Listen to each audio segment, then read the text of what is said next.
지난주 주보 간지에 함께 제공해드렸던 4월달 설교 주제 그리고 계획, 또 매일 말씀 묵상 계획을 늘 가까운 곳에 두시고 참고하시면서 함께 하시면 좋겠습니다. 4월달은 큰 주제는 회심입니다.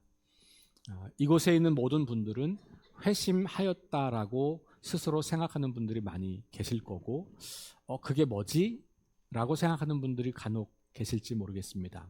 어떤 분들은 아주 오래전에 회심을 했지만 지금은 다시 그 옛날로 돌아가서 교회는 나오고 있지만 주님을 내 삶의 진짜 왕으로 모시고 살지는 못하며 주일 예배를 통해서 어떻게든지 다시 회복하려고 애쓰시는 분들도 계실지 모르겠습니다. 다양한 상황과 또 그 믿음의 어떤 단계 가운데 우리가 있겠습니다. 회심이라고 하는 주제는 우리 그리스도인들의 삶의 여정에서 첫 출발점이기 때문에 오래전에 회심을 경험하신 분들이 많이 계실 거라고 믿어요. 그리고 그 회심 이후에 계속해서 회심한 사람으로서 거룩한 삶을 이어가는 그런 삶의 여정 가운데 대부분의 분들이 계실 거라고 생각이 됩니다. 오늘 또 이 4월달 동안 회심 그리고 예수님과 만난 사람들의 이야기를 통하여서 진정한 회심이 어떤 것이고 회심 이후에 어떻게 우리가 주님을 따라가야 할 것인가 이런 것들을 좀 배우려고 합니다.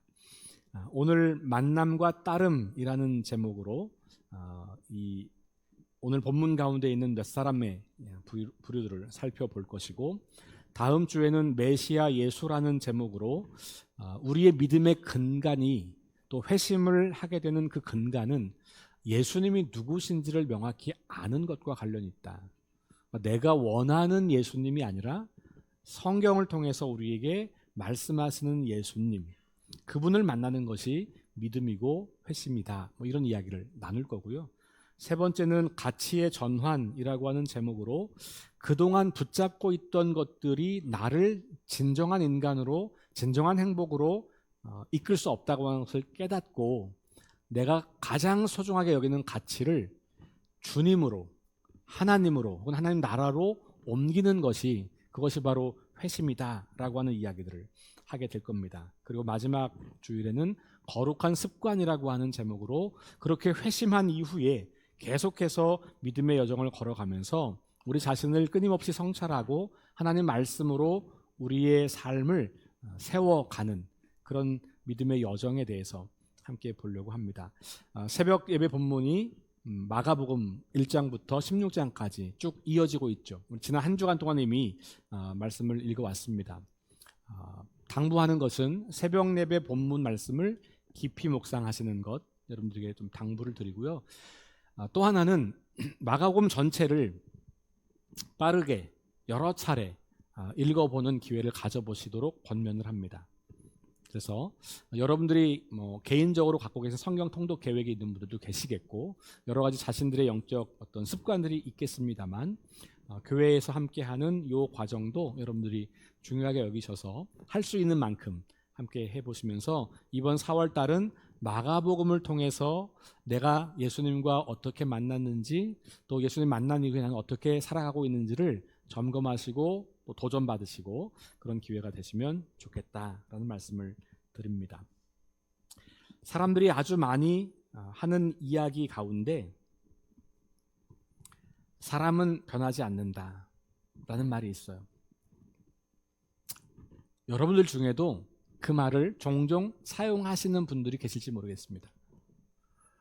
어떤 분들은 거기에 강조어를 넣어서 사람은 절대 안 변해 이렇게 말하는 분들도 계시죠. 가끔씩 제 마음속에도 그런 음성이 들릴 때가 있어요. 사람이 진짜 안 변하는 것 같다. 근데 저는 그게 언제냐 하면 저를 볼 때 제가 목사가 되어서 주님을 따른다고 그렇게 하면서도 여전히 제 안에 남아있는 부족함과 연약함을 발견할 때마다 사람이 변하는 게 참 힘들긴 하구나 라는 생각을 하게 되지요. 그런데 저는 사람이 변하지 않는다는 말을 믿지는 않습니다. 제가 당부드리고 싶은 것은 여러분 그 말에 속으시면 안 돼요. 사람은 변하는 게 정상입니다. 변하지 않는다면 비정상이에요. 그러나 세상에서는 사람 절대 변하지 않아. 이렇게 우리에게 속임수를 던집니다. 그래서 하나님 만나고 예수님 만나도 예전과 똑같은 인생을 살라고 우리를 압박하는 거예요.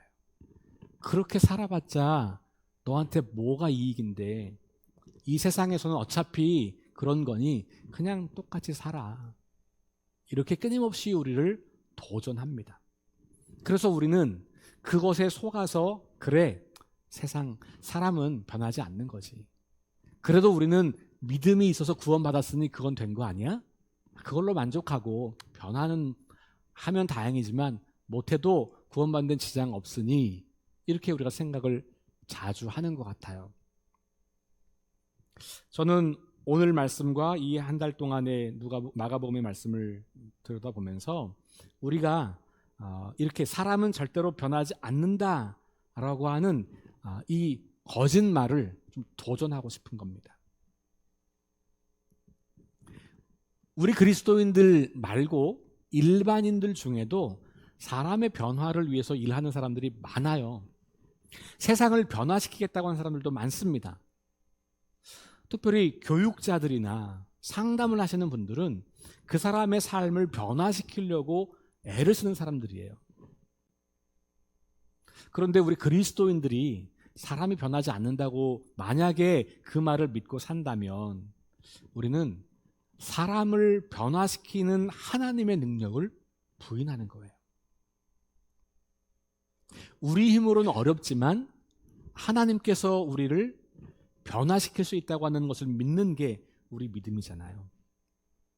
하나님이 실제로 우리를 구원하셨다고 믿는다면 벌써 변화를 믿는 거예요. 신분의 변화가 확실하게 일어난 거거든요. 근데 우리는 그 신분의 변화가 실제적 변화까지 잘 오지 않는 경험 때문에 변하지 않는다는 말을 하는 것뿐이에요. 제가 당부하기는 앞으로 그런 생각이 들어오고 그런 마음이 들어와도 그것에 동의하지 마시고, 아니야, 사람은 변할 수 있어. 예수님 정말 만나면, 하나님과 정말로 친근한 관계를 맺기 시작하면 우리 인생은 변하는 거야 라는 것을 여러분들의 입술로 고백하시면 좋겠어요. 그리고 많은 사람들에게, 사람이 변하지 않는다고 하는 사람들에게 아니야, 사람은 변해, 그러면서 더 한 가지, 나를 봐라, 난 변하고 있지 않냐 라고까지 말할 수 있다면 진짜 좋은 거. 저도 그럴 자신이 별로 없지만 그 길이 바른 길이면 가는 겁니다. 우리가 자꾸 어렵고 잘 안 되기 때문에 못해 이렇게 결론 내리잖아요. 아니, 신앙생활은 어렵고 힘든 길이긴 하지만 이게 바른 길이면 우리는 그렇게 가기를 결정하는 거예요. 그게 믿음이에요. 우리 눈으로 볼 때 인간은 변하지 않는 것처럼 보이는데 하나님은 우리 안에서 우리를 변화시키는 분이에요. 내 눈에 보이는 걸 믿는 게 믿음이 아니라 내 안에서 역사하시는 하나님이 실제하시고 그분이 실제로 우리 삶을 변화시킨다는 것을 믿는 게 믿음인 거예요. 그러니 우리는 성경을 통해서 예수님 만난 사람들 찾아보면서, 그리고 예수님을 통해서 인생이 새로워진 사람들을 바라보면서 우리도 그런 사람이 될 수 있다는 것을 믿음으로 고백하는 그런 기회가 되면 좋겠습니다.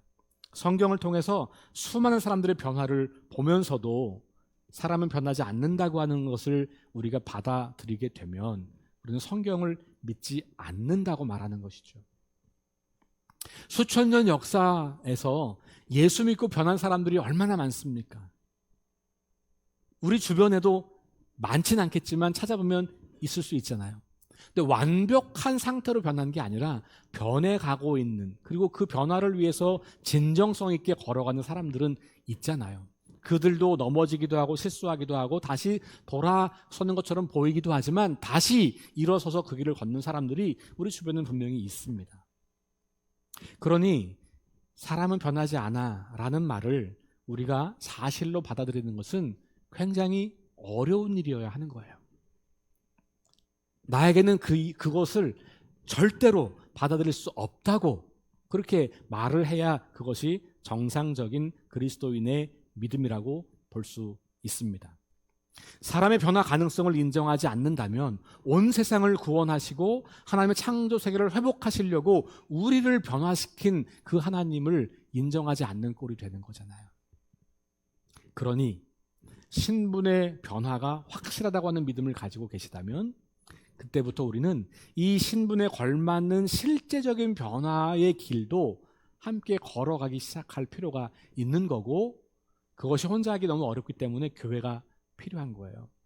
공동체가 그래서 필요한 것이고, 그래서 우리는 함께 모여서 함께 기도하고 우리 연약함을 나누고 또 같이 그 길을 걸어가는 믿음의 동역자들과 함께 격려하면서 우리 변화를 이야기하는 것이죠. 아마도 어쩌면 이 말을 우리가 그렇게 크게 듣고 있는 것은 나 자신이 실제적으로 잘 변하지 않는, 제가 아까 고백했던 것처럼 아마 비슷한 그런 경험들을 하신다면 그래, 사람은 잘 변하지 않는 것 같아 라는 생각을 할 수도 있을 것 같아요. 또 어떤 분들은 오랫동안 신앙생활했던 교회 안에 있는 어른들을 보면서 별로 그렇게 존경스럽지 못한 모습을 발견하게 될 때 예수 믿어도 사람은 변하지 않는가 봐 라는 생각을 하기도 하는 것 같습니다. 더 충격적인 것은 우리 자녀들이 우리를 보고 우리 엄마 아빠 보면 예수 믿어도 별로 달라지는 것 같지 않아. 그렇다면 아마도 그런 연약한 우리 때문에 사람들이 그 말을 진짜라고 믿을지도 모르겠다. 두려운 마음이 듭니다. 제가 한 10여 년 전에 섬겼던 교회에서 장로님이 되시려고 하는 제 전임, 우리 군목들은 2년마다 이제 옮기니까 제 전임 목사님이 계실 때 그분이 피택 장로가 되셨어요. 그리고 이제 제가 와서 이분을 이제 장로로 세워야 하는 그런 때입니다. 우리 군인교회는 10개 교단의 목사님들이 들어왔기 때문에 여러 교단들의 이런 그 법을 좀 통합해서 우리 군인교회의 임직 그 절차와 규정이 다 마련되어 있어서 그것에 따라서 이제 뭐 시험도 보고 또 면접도 하고 뭐 여러 가지를 합니다. 근데 그 기준은 없었지만 제가 그 부부를 함께 이렇게 양육하는 시간을 가졌어요. 우리 유기성 목사님 쓰셨던 책 예수님의 사람을 가지고 12주 동안 주일날 아침 7시부터 그렇게 12주를 그 부부와 그리고 이제 진급해서 연대장으로 나갈, 지휘관으로 나갈 그 집사님의 부부 네 명과 함께 그렇게 이제 했는데, 그 장로님 되시는 그 분의 딸이 둘이 있었는데 다 끝나고 나중에 제가 그 딸과 함께 대화를 할 기회가 있었는데 그 딸이 그런 이야기를 하더라고요. 목사님, 저는 우리 엄마 아빠는 절대 안 변할 줄 알았어요. 그런데 목사님하고 그 12주 과정을 진행하는 그 과정 중간부터 엄마 아빠가 변하는 게 보이기 시작했어요. 그래서 저는 사람이 변한다는 걸 믿게 됐어요. 물론 그분의 자녀들이 부모님 때문에 상처를 받아서 신앙생활을 안 하고 있던 분들은 아니었어요. 열심히 신앙생활을 했던 분들입니다. 그런데 그렇게 고백하는 걸 들었어요. 우리들 중에도 사람은 정말 변하지 않는다고 믿는 경우들이 많겠구나. 근데 실제로 사람은 변한다는 것을 이 자매가 경험을 하게 된 것이죠.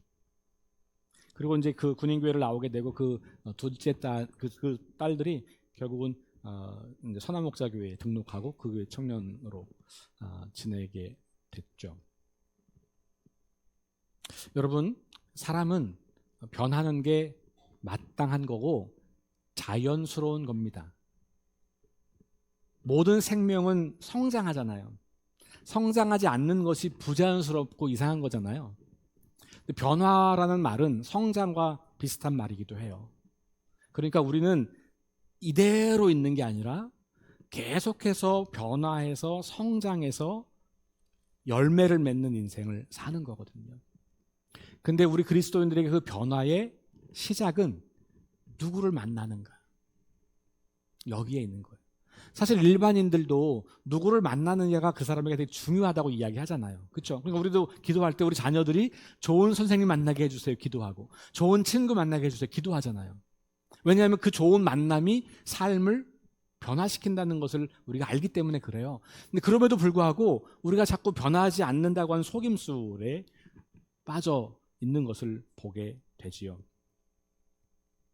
오늘 본문에서는요, 제가 한 세 부류의 사람들, 좀 넓게 보면 네 부류, 좀 좁히면 세 부류의 사람들을 좀 봅니다.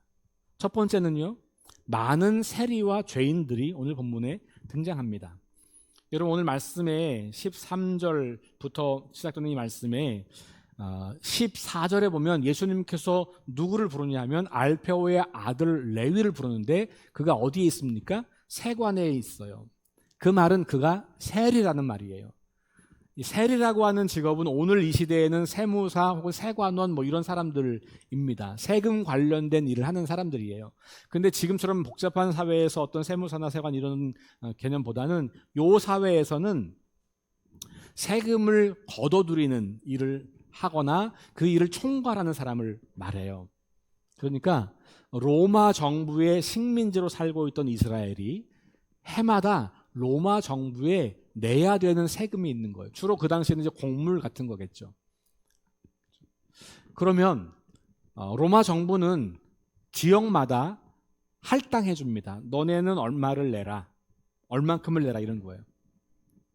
그러면 그곳의 세리장이 그걸 가지고 내가 얼마를 걷든지 그것만 내면 돼요. 그러니까 1,000만 원 내야 되면 1,000만 원을 거두면 1,000만 원 내는 거고 900만 원 거두면 내가 100만 원 보태서 내야 되는 거고 2,000만 원 거두면 1,000만 원 나한테 남는 거고 1억을 거두면 9,000만 원 남는 거예요. 여러분이 되면 어떻게 하시겠습니까? 그게 우리의 욕망이잖아요. 말 안 해도 다 알잖아요. 그죠? 네. 아니 내가 그런 권세가 있다면 할 수 있는 만큼 많이 거두어야 내가 부자가 되고 내가 성공하고 내가 힘이 생기는 거잖아요. 더군다나 그때 세리는 누굽니까? 이스라엘 백성들에게는 매국노. 우리 일제강점기 때 일제 앞잡이, 완장차고 앞잡이 노릇하던 그런 사람들인 거예요. 왜냐하면 세금 걷어서 로마 정부에 우리를 억압하고 있는 로마에 갖다 바치는 이 나쁜 놈, 거기다가 이제 그 제도를 아니까 우리가 거기에 내는 건 얼마 안 되는 것 같은데 엄청나게 많은 걸 내야 되니까 그 문화와 구조를 알고 있는 이 사람들에게는 저들은 우리의 피를 빨아먹는 흡혈귀 같은 인간들이고 이 민족을 반역하는 배신자 같은 놈들이고, 그러니까 세리와 나란히 있는 게 늘 죄인이에요. 세리와 죄인은 같은 부류에 속해 있는 겁니다. 그러니 이 세리와 죄인들이 오늘 본문에 등장하고, 그리고 이 레위가 예수님을 따르는 사람이 되었는데, 그런데 예수님은 그 레위의 집에 들어가서 교제를 하는 거예요. 근데 거기에 많은 세리와 죄인들이 함께 있다 그랬어요. 그렇죠? 예수님은 지금 누구와 함께 있냐면 세리들과 죄인들과 함께 어울려 지내고 있는 거예요. 근데 여러분 거슬러 올라가면 레위기라고 하는 구약의 율법을 놓고 보면 이스라엘 백성들에게 거룩함을 지키는 아주 중요한 원칙은 뭐였냐면 사회적 거리두기예요. 무슨 말이냐면 죄인들과 거리두기. 여러분, 근데 이거는 예수님이 깨뜨린 거예요. 근데 우리는 여전히 예수님을 따르지 않고 구약의 이 깨어진 거리두기를 통해서 거룩을 유지하려고 하는 분들이 지금은 또 너무 많아요. 우리 기독교인들은 거침없이 죄인들 속으로 들어가야 하는 거예요. 예수님이 그렇게 우리에게 보여주셨거든요. 근데 우리는 들어가면 내가 오염되고 죄인이 될 것 같은 두려움이 크니까 거기 못 들어가잖아요. 그 들어가는 사람을 이상하게 생각하는 거예요. 예수님이 그래서 이상한 사람 취급 당했죠. 근데 우리는 예수님을 따르는 사람들이란 말이에요. 그러면 우리가 구약의 율법이 우리한테 그 당시 사람들이 필요했던 것이긴 하지만 그걸 지금 문자적으로 따르는 것은 무리가 있다. 예수님께서 재해석하신 대로 우리는 따라야 하는 것이죠. 그러니까 죄인과 세리들과 늘상 교제하고 먹고 마시고, 그래서 누가복음에 보면 예수님 보고 먹보, 대식가죠. 대식가. 먹보, 먹기를 탐하는 자, 그리고 포도주를 즐겨하는 자, 이런 표현이 있잖아요. 그러니까 예수님은 늘 사람들과 만나서 같이 밥 먹고 교제하고 어울린 거예요. 누구랑? 정상적이라고 생각하는 사람들이 아니에요. 그 당시에. 그 당시에 죄인으로 취급받던 사람들과 그렇게 어울린 거예요. 아마 제가 그렇게 하면 여러분들은 저 당장 쫓아낼 것 같은데. 그러지 않을까요? 진지하게 묻는 거예요. 어떠세요? 제가 술집에 가면 바로 쫓아내겠죠. 제가 술을 마시지 않아도 술집 갔기 때문에 안 된다고 말하겠죠. 제가 사회적으로 죄인들의 부류와 교제하고 시간을 가지면 제가 타락한 목사라고 하시겠죠. 그러면 여러분들도 바리새인인 거예요. 예수님은요, 죄인들과 세리들과 함께 지내기를 좋아하셨어요. 맨날 그래, 맨날. 그러니까 이 바리새인들이, 야, 니네 선생은 왜 맨날 그렇게 죄인들하고만 먹고 노냐? 그게 교리적으로 금지된 일이에요. 종교적 신념에 의해서 안 되는 일이에요. 왜냐하면 세리와 죄인들은 하나님 나라를 차지할 수 없다고 그 사람들은 믿었거든요. 그래서 그들과 가까이 하게 되면 우리도 오염되어서 하나님 나라에 들어갈 수 없는 사람이 되어버린다고 믿었거든요. 그러니 그들과 분리해서 거룩함을 유지하는 것이 그 당시에 거룩함의 기준이었단 말이에요. 예수님은 늘상 그런 사람들과 어울렸던 거예요.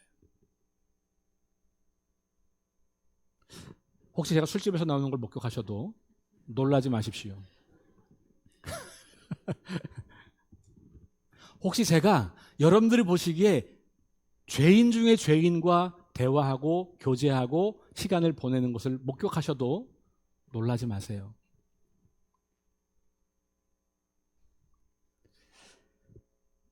저도 사실은 그게 쉽진 않아요. 어렵습니다. 너무 다른 세계, 너무 다른 문화를 살고 있는 사람들이라 너무 어려워요. 그럼에도 불구하고 그분들에게 하나님의 사랑을 전하려면, 예수님처럼 그분들이 하나님 나라 사람으로 되게 하려면 우리가 가지 않으면 안 되는 거잖아요. 예수님 주변에는 이런 사람들이 많았어요. 그러니까 이 사람들이 엄청 따라다녔단 말이에요.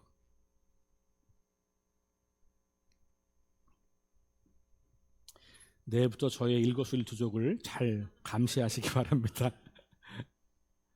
자, 그런데 이 사람들 중에 어떤 사람이 생겼냐 하면, 그것 때문에 야, 내가 죄인으로 태어나서 죄인으로 살다가 죄인으로 죽고 하나님 없는 인생을 사는 버려진 인생인 줄 알았는데, 예수님 말씀해 주시는 걸 보니까, 예수님이 나를 대하는 태도를 보니까, 예수님이 나에게 말씀하시는 그걸 보니까 나도 하나님의 사랑을 받는 사람이었어? 이걸 깨닫는 사람들이 생기기 시작했어요. 그래서 그들은 이제까지 살던 그 삶을 포기하고 새로운 삶을 선택하기 시작했습니다. 그게 레위 같은 사람이 그런 사람이에요. 여러분 생각해 보세요. 아까 같은 생각으로 이 세리가 유대인이지만 유대인들은 자기를 매국노라고 생각하고 죄인으로 취급하면 자기의 정당성을 확보하려고, 자기의 존재를 좀 드러내려고 할 수 있는 일이 뭐겠어요. 그러니까 돈을 많이 벌어야 되는 거고요, 권력을 가져야 되는 거예요. 그럼 날 무시 못해. 그러니까 세리들은 그렇게 최선을 다해서 돈을 뜯어내서 그 돈을 가지고 떵떵거리고, 그리고 내 뒤에 있는 권력을 의지해서 마음껏 그렇게 힘을 휘두르면서 살고 싶은 욕망이 가득가득한 사람이겠죠. 우리도 어쩌면 그 시대였으면 그럴지도 모를 거예요. 그러니까 이 세상에 어차피 버려진 존재로 사는 내가 이거라도 붙잡고 살아야 인생이지, 뭐 이런 생각하지 않을까요? 세리만 그럴까요? 그 당시 벌어졌던 수많은 사람, 죄인으로 취급된 그 많은 사람들도, 그러면 나는 뭘 믿고 살아야 되나, 뭘 붙잡고 살아야 되나, 하나님도 나를 버렸다는데, 그러니 그 사람들이 붙잡는 것은 그런 거예요. 힘, 권력, 어떤 관계, 이게 심각해지면 그걸 중독이라고 말하는 거거든요. 그리고 여기 죄인의 대표적인 부류 중에 하나가 몸을 파는 여인이거든요. 그렇게 해서 사랑을 갈구하는 거예요. 그러니까 우리 모두는 누군가의 무엇인가에 매여서 인생을 살아야 안정감을 누리거든요. 근데 그게 하나님의 사랑이 아니고 다른 무엇일 때 사실은 안정감이 아니라 안정감을 주는 것 같은 가짜에 휘둘려 우리 인생 끝없이 갈망하고 살아가는 인생이 되는 거죠. 여기 그런 사람들, 근데 그들 가운데는 이 예수님을 만나서 자기를 바라보고 하나님 나라를 바라보면서 자신을 소중히 여기기 시작하고 나를 그 소중히 여기시는 하나님 앞에서 내 삶을 새롭게 만들겠다고 결심한 사람들이 생겼다는 거죠. 그런 사람들이 제자들이 되는 거. 꼭 제자까지 아니어도 예수님을 잘 따르는 그런 사람들이 되는 거겠죠. 그러니까 이게 이제 두 번째 부류 사람들인 거예요. 오늘 본문에서 레위가 그런 사람들이었고 제자들이 그런 사람들이었고 성경은 그런 사람들의 이야기로 가득가득 차 있습니다. 제3의 인물이 있어요. 누구냐면 바로 바리새인의 서기관들. 16절에 보니까 그것을 보고 있는 사람이 있는 거예요. 예수님께서 늘 죄인들과 어울리고 죄인들과 함께 먹고 마시고 이걸 보면서 계속해서 불편한 감정을 가지면서 자기들이 그동안 믿어왔던 종교적 신념과 교리를 다 깨뜨리는 것 같은 예수님이 불쾌한 거죠. 불편해요. 그래서 그 예수를 죽이려고 결심하는 사람들. 근데 그들이 누굽니까? 그 당시에는 가장 종교적이라고 여기는 사람들, 가장 믿음이 좋다고 믿어지는 사람들, 가장 거룩한 삶을 산다고 하는 사람들. 그들은 정말로 율법에 있는 것을 철저하게 지키면서 사는 사람들이었거든요. 하나님이 우리를 사랑하셔서 우리가 선택받은 민족이라고 하는 그 자부심으로 살았던 사람들이란 말이에요. 그들은 예수님의 말씀을 그들도 들었고 예수님이 행하시는 삶을 보기도 했고, 그런데 그 사람들은 삶의 변화가 없어요. 여전히 자기 것을 붙잡고 살기에 바쁩니다. 아니, 예수님 때문에 자기 것을 놓칠까 봐 두려워서 예수님을 밀어내고 예수님을 공격하는 입장을 취하게 되는 거예요.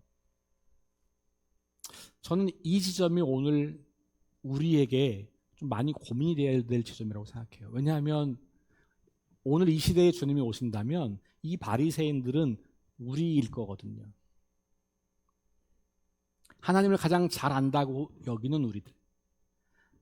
구원받았다는 확신 때문에 내가 거룩하다고 여기고 거룩하지 않은 사람들을 정죄하면서 그들과 거리를 두면서 그들을 사랑하진 않으면서 끊임없이 판단과 정죄하는 오늘 우리의 모습이 어쩌면 이 바리새인들의 모습은 아닐까. 하나님을 아는 것 같지만 예수님을 정말 만났는가? 예수님을 따르고 있지만 혹은 예수님과 함께 있지만 그 예수님이 정말로 인생의 주인이시고 하나님이신 것을 믿지는 않는 거죠. 자기 중심성을 가지고 성경을 보고 자기 중심성으로 종교적 교리를 수행하고 자기 중심성으로 거룩한 행위를 수행하지만 예수님은 정말 모르는 사람들, 예수님 말씀하신 하나님 나라는 관심 없는 사람들, 예수님께서 말씀하신 하나님의 사랑에 대해서는 별로 인정하고 싶지 않은 사람들, 우리만 사랑해야 되는데 저것들을 사랑한다고 하나님이 불쾌한 거예요. 근데 혹시 그게 우리의 모습은 아닐까? 그러니까 저는 그 중에 대표겠잖아요. 목사니까. 그죠? 제가 아마 그 중에 가장 대표적인 인물일 거예요. 그러면 오늘 주님이 이곳에 오셔서 우리가 그렇게 정죄하는 죄인들과 어울리실 때 우리가 그 예수님 보면서 예수님 참 희한하다. 왜 우리한테는 안 오고 저기만 가? 왜 우리한테는 관심도 안 두고 맨날 쟤네들만 하고만 놀지? 질문이 생기잖아요. 그때 주님이 뭐라고 답하신다고요? 오늘 읽은 마지막 17절 다 함께 읽겠습니다. 시작. 예수께서 들으시고 그들에게 이르시되 건강한 자에게는 의사가 쓸데없고 병든 자에게라야 쓸데있느니라. 나는 의인을 부르러 온 것이 아니요 죄인을 부르러 왔노라 하시니라. 예수님이 이 땅에 오신 목적은 죄인을 구원하기 위해서 오신 거고, 그래서 우리도 구원받은 사람이 된 거잖아요. 그렇죠? 그런데 여기 건강한 자 안에 사실 바리새인을 염두에 둔 거지만 바리새인이 정말 좀 건강한가? 질문해 봐야 돼요. 그죠? 바리새인도 건강하지 않은 거예요. 스스로 건강하다고 착각할 뿐이에요. 바리새인도 구원이 필요한 것이죠. 그러니까 오늘 우리 그리스도인들에게 저는 이 말씀이 굉장히 큰 도전을 준다고 생각해요. 저는 이런 말씀 앞에 참 부끄러워집니다. 내가 혹시 그렇게 바리새인 같은 종교인, 껍데기만 남은 종교인, 종교 행위에 대해서는 열심이고 전문가지만 그러나 실제로 주님을 더 깊이 알아가고 그 주님의 마음으로 사람들을 사랑하는 데는 어색하고 여전히 투박한 그런 사람은 아닐까 하는 질문을 저에게 던져보는 거죠. 4월 한 달 동안 우리 이 복음서를 읽어가면서 예수님 어떤 분이신지, 하나님은 어떤 분이신지, 그리고 예수님 만난 사람들 혹은 예수님을 만나거나 따르지만 예수님과의 이 만남을 통해서 자기 삶이 변화되지 않고 오히려 자기 걸 고수하기 위해서 예수님을 떠나는 사람들 바라보면서 나는 누구인가, 나는 어떻게 주님과 관계를 맺고 있는가를 한번 돌아보시면 좋겠습니다. 자, 다시 처음 이야기로 돌아가 볼까요? 사람은 변할까요? 안 변할까요? 사람이 변해야 합니까? 안 변해야 합니까? 사람이 변한다는 것을 우리가 인정하고 믿어야 합니까? 아니면 사람은 절대로 변하지 않는다는 것을 받아들이고 살아야 합니까? 오늘 우리 교동문에서 고백한 것처럼 무엇을 입을까? 무엇을 먹을까? 무엇을 마실까?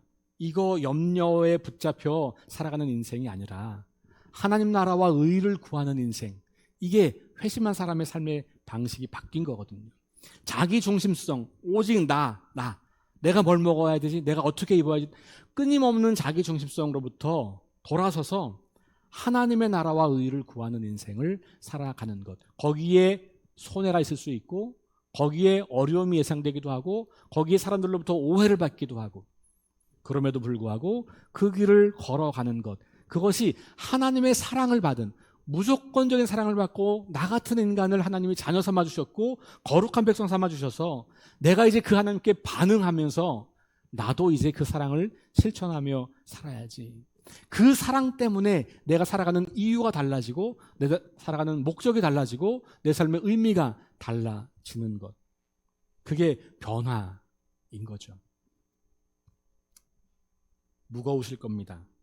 저도 무겁습니다. 그런데 우리가 주님을 신뢰하고 하나님을 정말로 신뢰하기 때문에 이 길이 가야 할 길인 것을 고백할 수밖에 없는 거고, 혼자 가기 너무 어렵기 때문에 뭐라고요? 공동체가 있는 거라고요. 우리가 함께 모여서 기도하고 대화 나누고 그리고 같이 격려하고 세워주고 잘못한 것이 있으면 용서해주고 품어주고, 이 세상 어디에서도 나를 용납하는 것 같지 않지만 교회에 있는 사람들은 나를 무조건적으로 용납해주기 때문에 내가 그 하나님의 사랑을 다시 확인하고, 그렇지, 내가 이렇게 사랑받는 존재인 거지. 그러니 내가 나를 사랑하고 다른 사람을 사랑하고 이 세상 속에서 하나님의 일을 감당해야지 라는 거예요. 우리 기도 매주 하고 있는 기도 네 번째 기도가 그런 거잖아요. 거룩한 습관을 형성하여 균형 있는 성장을 이루게 하소서. 균형 있는 성장, 어느 한쪽 영역만 성장하는 게 아니고 균형 있는 성장. 이 균형은 하나님과 나와의 관계, 나와 나의 관계, 나와 공동체, 이웃과의 관계, 그리고 나와 이 세상과의 관계, 이 네 가지 영역을 말하는 거예요. 이 네 가지가 균형 있게 성장하는 것이 영적 성장인 것이고, 그것이 예수님을 닮아가는 것이고, 회심했다고 하는 것은 이 다 깨어졌던 관계들이 회복되기 시작하는 것이고, 그러면 그것은 출발선에 선 거니까 그 다음부터는 계속해서 이 변화가 확장되고 커져서 균형 있게 네 가지 영역이 잘 자리 잡혀가는 것, 이걸 말하는 겁니다. 저와 여러분들이 예수님을 통해서 깨어진 자신, 깨어진 세상을 정직하게 바라보고 주님이 아니면, 하나님이 아니면 이 고통과 깨어짐에서 우리가 벗어날 수 없다고 하는 것을 인정하고 그 하나님을 우리의 주인으로, 예수님을 우리의 주인으로 모시고 그분을 따라서 그분의 삶의 방식으로 이 땅을 살아가려고 할 때 그 변화가 우리, 그리고 우리 교회, 그리고 이 땅을 변화시키는 하나님의 능력이 될 줄로 믿습니다. 그것을 위해서 우리를 부르셨고 이제 우리는 그 길을 함께 걸어가기 원합니다. 그런 석교 공동체가 될 수 있기를 주님의 이름으로 축원합니다.